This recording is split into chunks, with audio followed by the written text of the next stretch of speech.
ये बाढ़, भूस्खलन, भूमि कटाव, सूखा, ये सब उसी का रूप है।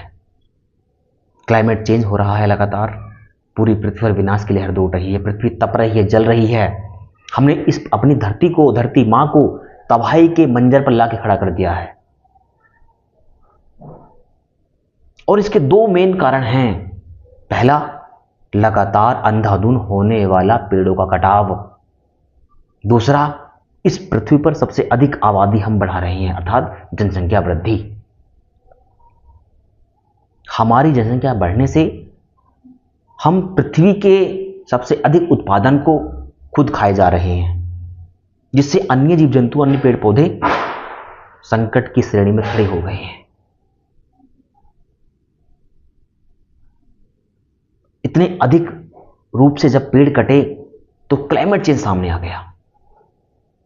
अब तक आंकड़े ये बताते हैं, अब तक हमने अपनी इस धरती से 70% से अधिक प्रजातियां समाप्त कर दी हैं, और वो प्रजातियां हैं जो शायद ही अब कभी वापसी नहीं आने वाली। अब बताइए, जो कार्य 2050 तक होना था वो कार्य हमने अब निपटा दिया। अब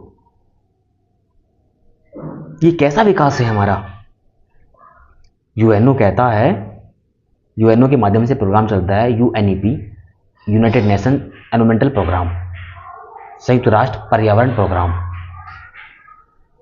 कि हम पर्यावरण को बचा रहे हैं। एक तरफ हम पेड़ काट रहे हैं, उद्योग लगा रहे हैं, हम पर्यावरण को बचा रहे हैं। हर साल समिट होते हैं, सेमिनार होते हैं, बड़े बड़े आयोजन होते हैं,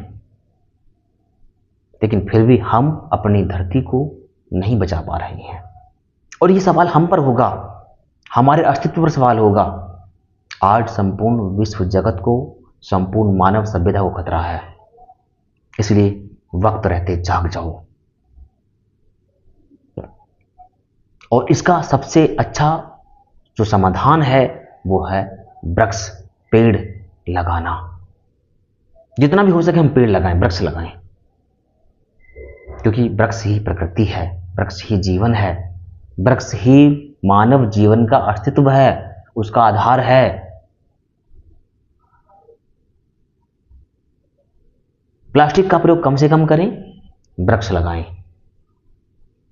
शायद तभी हम अपनी धरती को, धरती मां को बचा पाने में सक्षम हो पाएंगे, वरना विनाश की कगार पर हम पहुंच चुके हैं। उम्मीद करता हूं कि मेरे द्वारा समझाई गई जानकारी, मेरे द्वारा दिया गया ये अल्प ज्ञान शायद आपके काम आए, शायद आपको समझ आ जाए। नमस्कार, जय हिंद।